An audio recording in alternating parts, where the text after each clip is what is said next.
Assalamualaikum warahmatullahi wabarakatuh. Perkenalkan, saya Titis Desnila.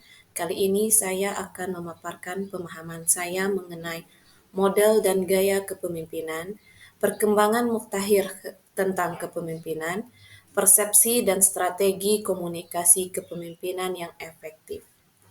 Baik, yang pertama saya akan menjelaskan mengenai model dan gaya kepemimpinan. Model dan gaya kepemimpinan ini dibagi menjadi tiga. Ada model kepemimpinan tradisional, model kepemimpinan kontemporer, dan model kepemimpinan situasional. Yang pertama, mengenai model kepemimpinan tradisional. Model ini terdiri dari beberapa macam, yaitu ada otokrasi, demokratis, dan laissez-faire. Nah, untuk yang otokrasi itu adalah model kepemimpinan yang membuat keputusan secara sepihak, dalam artian bahwa anggota organisasi tidak dilibatkan dalam pengambilan keputusan. Kemudian, model kepemimpinan demokratis, yaitu dalam pengambilan keputusan tentunya dengan model kepemimpinan ini akan melibatkan anggota dalam pengambilan keputusan. Nah, kemudian yang terakhir yaitu laissez-faire. Nah, untuk model kepemimpinan ini, anggotalah yang diberikan kesempatan atau kebebasan untuk membuat keputusan dan mengelola pekerjaannya mereka sendiri. Jadi kalau dalam model Lysis ini anggotanya lebih diberikan kebebasan untuk menentukan, mengambil keputusan dan mengelola pekerjaannya secara sendiri-sendiri. Namun kalau otokrasi, anggota tidak dilibatkan dan demokrasi, anggota dilibatkan dalam pengambilan keputusan. Untuk yang kedua adalah model kepemimpinan kontemporer, di mana terdiri dari transformasional, transaksional, servan atau pelayanan, dan karismatik. Kalau transformasional ini, kepemimpinan ini menunjukkan bahwa seorang pemimpin itu mampu menginspirasi, memotivasi tim, sehingga nantinya dalam kepemimpinan ini akan fokus pada pengembangan potensi-potensi yang dimiliki oleh individu dari setiap anggota kelompok. Kemudian kepemimpinan transaksional ini adalah fokus pada pencapaian tujuan dan uh, sistem yang kita kenal dengan reward and punishment. Jadi pada transaksional ini yang memotivasi mereka, anggota tim adalah dengan memberikan reward dan juga memberikan hukuman. Kemudian selanjutnya untuk servan atau pelayanan, inilah yang model kepemimpinan yang mengutamakan kebutuhan dan perkembangan anggota tim dan bertindak sebagai fasilitator. Jadi dalam servan ini, dalam model kepemimpinan servan, nanti pemimpin itu hanya bertindak sebagai fasilitator. Namun anggotanya itu nanti akan kebutuhan-kebutuhan para anggotanya, perkembangan para anggota tim itu nanti akan lebih diperhatikan. Itu akan menjadi fokus dalam model kepemimpinan servan ini. Kemudian karismatik. Nah, kalau model kepemimpinan karismatik ini lebih mengarah kepada lebih fokusnya kepada kekuatan atau karisma dari seorang pemimpin itu sendiri. Jadi apa kekuatan yang dimiliki oleh pemimpin, kemampuan yang dimiliki oleh pemimpin, itulah yang menjadi fokus dalam model kepemimpinan ini. Nah, dengan kekuatan, kemampuan, dan karisma yang dimiliki pemimpin itu nantinya bisa untuk mempengaruhi dan memotivasi orang lain. Selanjutnya, yang ketiga adalah model kepemimpinan situasional. Nah, kalau model kepemimpinan situasional ini ada dua, yaitu situasional dan kontingensi.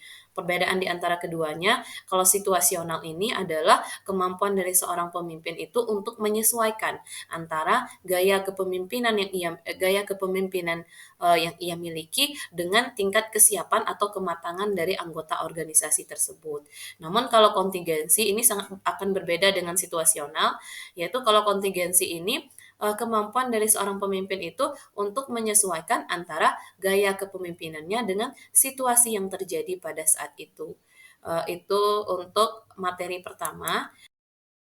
Kemudian selanjutnya ada beberapa perkembangan mutakhir tentang kepemimpinan. Yang pertama adalah kita lihat dari kepemimpinan digital dan teknologi. Nah, dari perkembangan mutakhir tentang kepemimpinan ini, yang pertama kita bahas bagaimana sih kepemimpinan digital dan teknologi. Nah, dari kepemimpinan ini itu akan dapat mengubah bagaimana cara pemimpin itu berkomunikasi, kemudian juga mengelola dan membuat keputusan, di mana dalam kepemimpinan ini akan memanfaatkan teknologi dalam mengelola kepemimpinan. Nah, untuk kepemimpinan digital dan teknologi ini, pemimpin harus memiliki keterampilan digital dan memahami bagaimana teknologi bisa mempengaruhi dinamika tim. Kemudian yang kedua adalah kepemimpinan berbasis data. Nah, dalam kepemimpinan ini, untuk mengambil sebuah keputusan, pemimpin itu harus menganalisis data-data yang ada. Sehingga data analitik ini akan memberikan wawasan yang lebih mendalam tentang bagaimana kinerja tim, bagaimana tren pasar, dan bagaimana prevensi pelanggan. Ataupun bagaimana kondisi kalau kita kembalikan ke sekolah, berarti bagaimana kondisi di sekolah.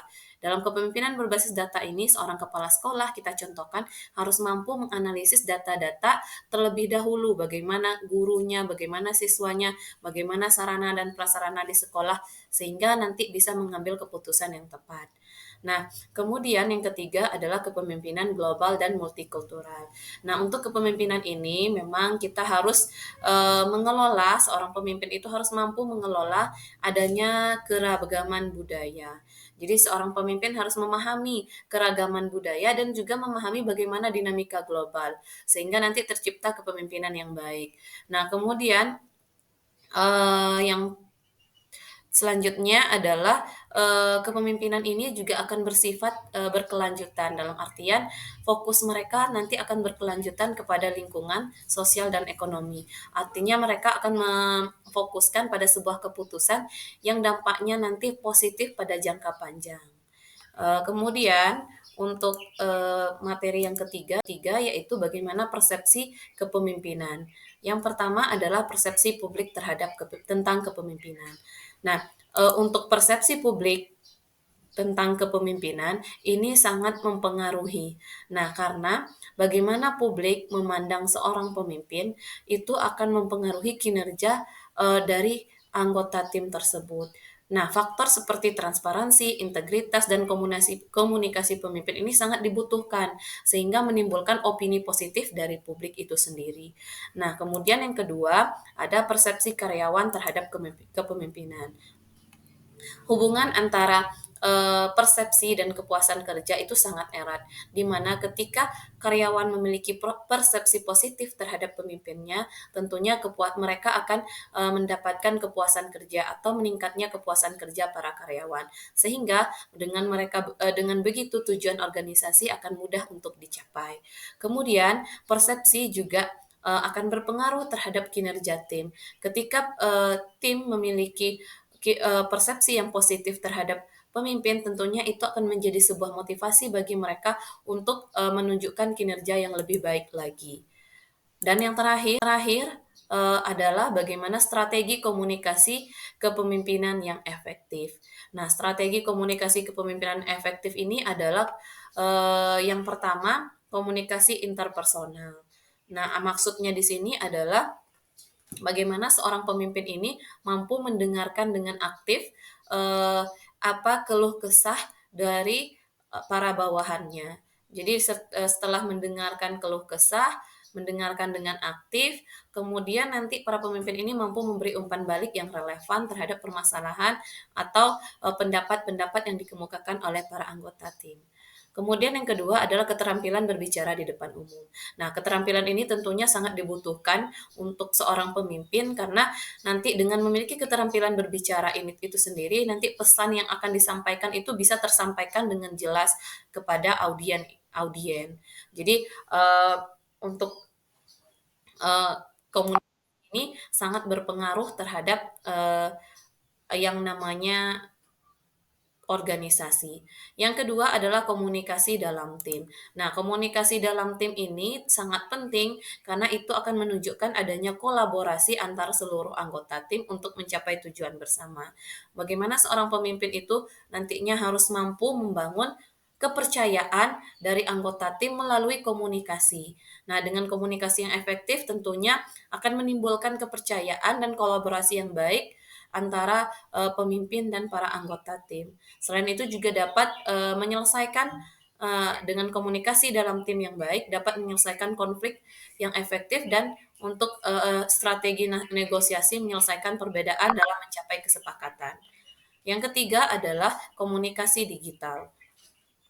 Komunikasi digital ini bagaimana seorang pemimpin mampu memanfaatkan media sosial ataupun platform-platform digital untuk berkomunikasi dan meningkatkan kinerja dari anggota tim itu sendiri. Bagaimana strategi komunikasi yang kritis yaitu seorang pemimpin harus mampu menyusun rencana komunikasi untuk menangani situasi-situasi tertentu dengan cepat dan efektif.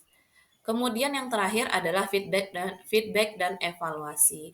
Nah, feedback dan evaluasi ini tentunya sangat penting dalam sebuah organisasi di mana feedback dan umpan balik ini berperan penting untuk membangun atau namanya kita mengintrospeksi diri terhadap apa keputusan yang telah kita ambil sebelum ini. Jadi dengan umpan balik yang diberikan tentunya ke depan akan memberikan efek yang lebih baik lagi, kemudian kepemimpinan yang lebih baik lagi ke depannya. Mungkin sekian yang bisa saya sampaikan. Saya akhiri dengan billahi taufik wal hidayah. Wassalamualaikum warahmatullahi wabarakatuh.